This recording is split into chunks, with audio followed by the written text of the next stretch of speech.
What's up, everybody? Jensen Cummings here. Thank you, as always, for tuning in. Today is Best Served Podcast, no number, because this is actually a bonus episode, Denver Restaurant TikTok wrap-up show with the one and only Corey Nelson from our team at Best Served Creative. Lay a little groundwork. You've seen all 8 episodes. If you haven't, we're going to have links in the comments, so make sure that you go and check out the full 8-part series of Denver Restaurant TikTok Week. Some really great creators talking about a lot of things. Corey and I are going to break down some of the top 5 kind of takeaways we had, some of the things that we learned, some of the things that I think restaurants especially need to really understand as we go. So let's go ahead and bring Corey in here. Corey, what's going on? What's up, man? How's it going? This is great. I mean, all these episodes are out now. People are talking about TikTok, short form video, reels, so important to us. And so high level for you, the takeaway that you have kind of seeing all these creators. And let me rip it off real quick, right? We had Larry from OCN Eats. We had Daniela from Colorado Foodie, right? We had Jess from Jess Foodie. We had Jillian from Pow Denver. We had Nick from Mile High Food Dude. We had Alana from 5280 Foodies and Haley from Mile High and Hungry. Holy shit, I think I got all those and got all their names right. So really great content producers. For you as a content producer on our team, right? Storyteller Supreme, watch, listen, content producer. High level takeaways. What'd you learn? It was just great to see like everybody's take on how they're doing the short form videos. We have our own little channel, New Restaurants Denver, and I used to watch all of those creators as we were getting ready to start doing our own content. So kind of getting the behind the scenes, like look into their brain to see why they do it, how they're doing it, and kind of how each of them are different from each other, but kind of the same, was just really great to see. Yeah, there was a lot of elements that we kind of heard said again and again and again, which really crystallized. All right, I'm going to read these off. Top 5 takeaways we're going to break down for everybody today. Restaurants' lack of acknowledgement interaction. I'm sorry, restaurants, you're going to have to listen to this. We're going to beat you up a little bit. This is critically important. We'll probably spend a lot of time with that. Being willing to reach out to promote your business. Absolutely critical. And we struggle with this because we get stuck in our 4 walls. Building up trust and confidence with your audience is something that we kind of forget about sometimes. We also forget about understanding the guest experience beyond just when we have butts and seats inside our 4 walls. And finally, really valuable, breaking down the cost of a video, because I think there's a lot of misconceptions and misunderstandings there. So we're going to talk about those things. And at the highest level, restaurant marketer influence, it has a bad name sometimes in restaurants. I don't know why, because a handful of people have had somebody who came in and just got free food is what I hear from people. I was like, there's a handful of bad apples, but by and large, and especially all the creators we had, like they really give a shit. They're really trying to promote this scene and promote these restaurants and bring people together and build community. So we need to nurture and cultivate that. It's young, so it's still a little clumsy in kind of its adolescence as it's trying to figure out what is the market value of that, what's the expectation on both sides, what's the economics of that, what's the operations of that. So we got to break that down a little bit. All right, number 1, restaurants' lack of acknowledgement interaction. I remember, right, we were doing newrestaurants.denver and on TikTok and Instagram. And it was just a way for us to promote new restaurants because we really want to build up those new leaders. And I remember, not a lot of restaurants, like they don't share it. They don't like it. Even sometimes they don't interact with it. They aren't posting comments. They're not replying to other people's comments, things like that. It was really frustrating for you. Talk about that, because I know almost everybody mentioned something to that extent. Yeah, I just think it didn't make a lot of sense to me. I was reaching out before getting to the restaurant, having these conversations with the people. They always, when I was there, were very thankful and happy to be there. And then, I'd let them know when their episode was going to come out. The next day, I would send an email and usually would not even get a response to that email about, this is when we're planning to have it. And then on launch day of the video, I would email them again with links to all the places it was posted, the raw file for them to share on their own page, and just another thank you, and wouldn't even get very many responses to that email.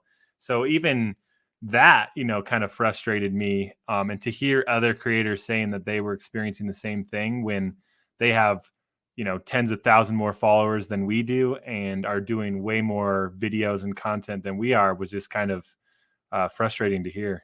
Yeah, it's one of the reasons that I actually wanted to do this channel, and I appreciate you going through those frustrations because I knew that's what was going to happen, because I've been there in restaurants. So many of you in restaurants right now are stuck in this mindset that you are the popular one, that you have all the attention, that you have all the leverage, that because you do some cool shit in your restaurant, that media is going to come flock to you, that they're going to be so excited to write about you, that all the influencers that are going to come, that all of the cool kids are going to come.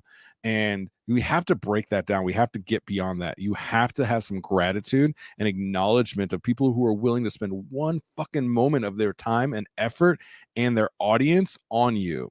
And we just don't do enough of that. We think they're lucky to be here. And I've been in the same place where it was like, well, yeah, of course they'd want to come here. Why wouldn't they? And we have to get over that. And I think that is at the crux of it. And this kind of rolls right into number 2, being willing to reach out to promote your own business. We think that if we're promoting our own business, that somehow we are leeches to the capitalist business bullshit model. And we're like, no, we're chefs. We're restaurant people. We make stuff with our hands.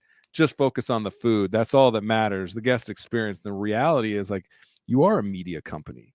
You need to be a marketing company. You need to understand that landscape. So it's, I liken it to this awkward middle school dance where everyone's standing on the sides. Nobody wants to be the first one to like reach out and be uncomfortable and not look as cool and say, I need your help.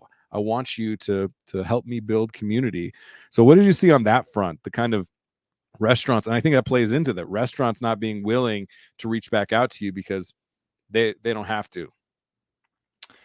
Yeah, I mean, I don't know. It just seems like it's kind of like an expected thing because, like you said, they're the new restaurant on the scene and they're expecting that coverage. I mean, it was even crazy to hear.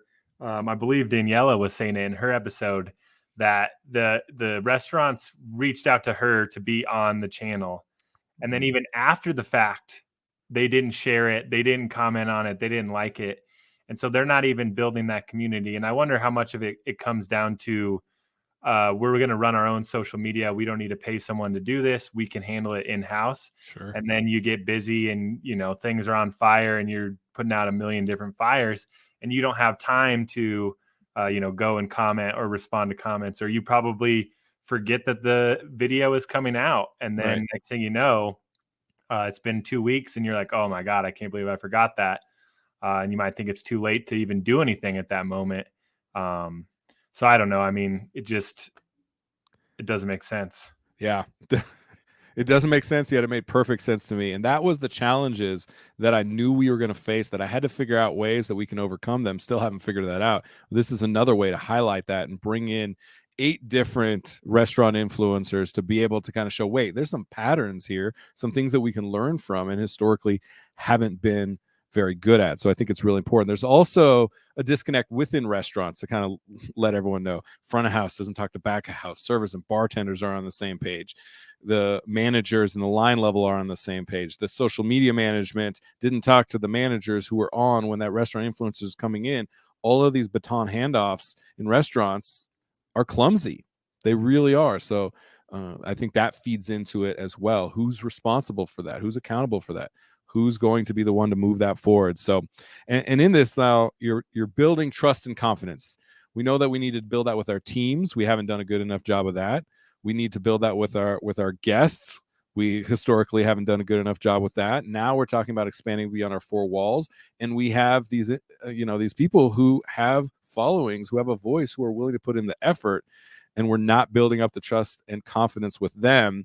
And the restaurants that do a good job of forming relationships on all sides of that equation, they're going to start to emerge, right? Well, they're going to recognize that certain restaurants are more attractive for employees, guests, and some of these marketers. So I think it was Jess from Jess Foodie, amazing episode all the way around, like really promoting especially the Hispanic community, as she mentioned. Talked about building up trust and confidence. Break down some of what you learned from that. Yeah, I mean, she made a good point discussing how, she might put out a video and all of her followers trust her reviews and her videos. And, she doesn't want to go to a restaurant and have a good experience, but the restaurant is putting on airs, if you will, for her video. And then when her followers go and they comment back or they message her and they say, hey, I went to this place, it was terrible service, the people were rude, Mm. makes her look bad, and she's kind of putting her uh self on the line as a It's her reviewer, as a reputation. person, a Yeah. reputation on the line. Exactly. And so even small things like going back into like that building community, if we're to put out a video and someone asks, oh, well, when are they open? And that restaurant is commenting back and saying, oh, we're open at this time. You can find us here. We got these specials going on, whatever. Like they're trying to build that trust with your followers off the bat, and then that just makes you look that much better as a restaurant or as to that person. They're like, oh, they're monitoring this, they're paying attention, they're definitely in the new age, and it makes you as like the viewer feel a little bit better, I guess, about maybe going there, checking it out because they were so responsive and, so helpful on social media. Yeah, I mean, little things like somebody says, "Oh, that salsa looked amazing. What kind of salsa was that?" And the restaurant comes back and says, "Oh, it's Chipotle black pepper." That person can be blown the fuck away. They're on their way. They're Right. literally on their way out the door in their car to your restaurant. What is the value of that one person? Now, how many other tens, hundreds, thousands of people see you comment on somebody else? It shows that you give a shit.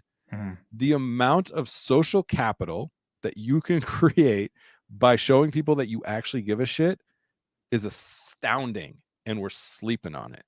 We're spending no time or effort on that because we're like, of course people are commenting. Like, it's who's going to take responsibility? You're the only one that can take responsibility for promoting your own business. Like, you have to do it. So appreciate that one too. Understanding the guest experience. I think we touched on that a little bit. I think Nick from Mile High Food Dude, you pointed out, was talking about eating in his car and how many restaurants still don't understand the kind of to-go experience. I think across the board, the guest experience now in today's age is beyond just what's on the plate in front of them.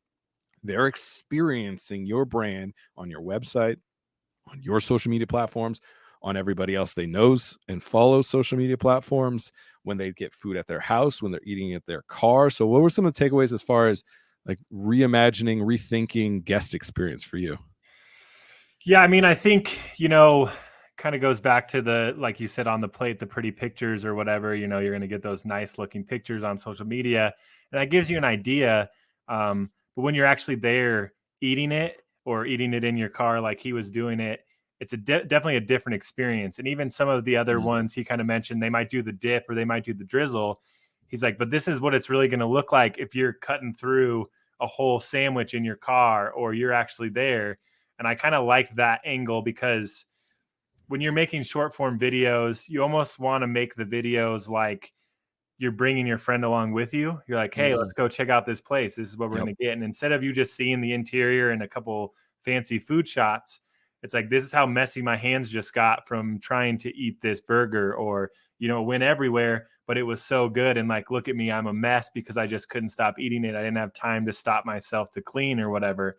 And so it's just even that next level, which I think Mm. restaurants could do on their own. Like they are, they're slowly starting getting more and more into social media, but it still is kind of that like cookie cutter. This is the nicest part. We're only going to show you these parts, and they're not showing the actual experience, what someone might be, looking like when they're eating or having that food, enjoying that meal.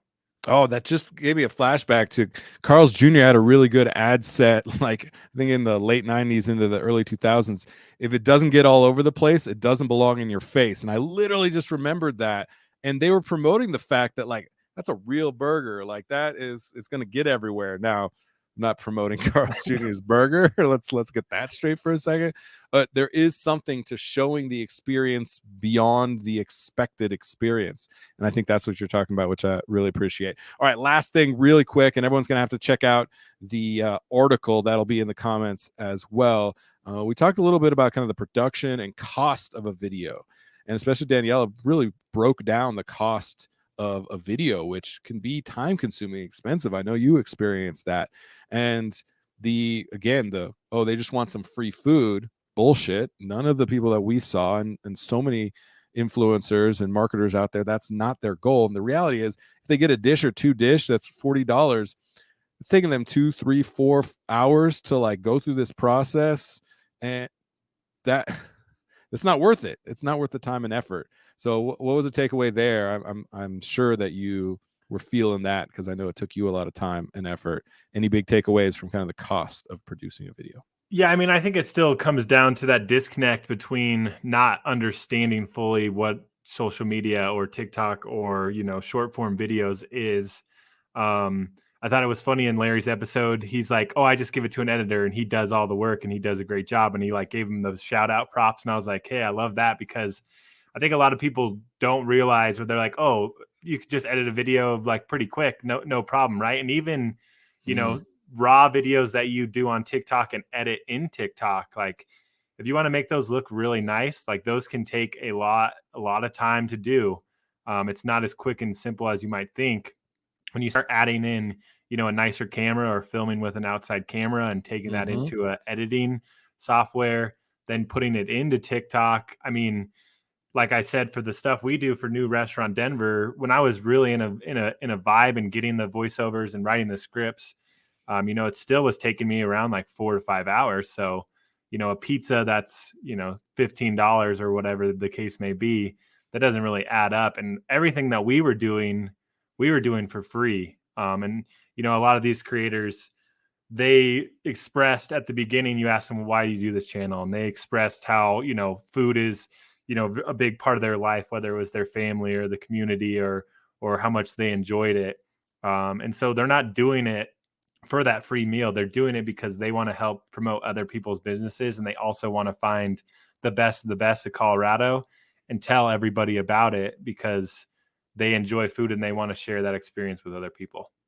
Oh, that's it. Way to end the episode. All right, Corey, get out of here. I know you got I got more videos to make, my friend. Yep. Appreciate you. All right, everyone. That is it for this episode. Once again, Corey Nelson. Literally, if you go to newrestaurants.denver on TikTok or Instagram, if you go to my Chef Jensen Cummings on either, or you go to Best Served Podcast, I know you hear and see me a lot, is 1000% Corey that makes all of that happen. And I think we don't acknowledge the people that are behind the camera enough. And I think we really need to understand that these are people that can help promote your business. You have to invest time, effort, and give a shit. And that's what needs to happen next in restaurants. So check out the entire series. Once again, this was Denver Restaurant TikTok Week wrap-up show with Corey Nelson. That is it for this episode. I appreciate you all as always. Cheers.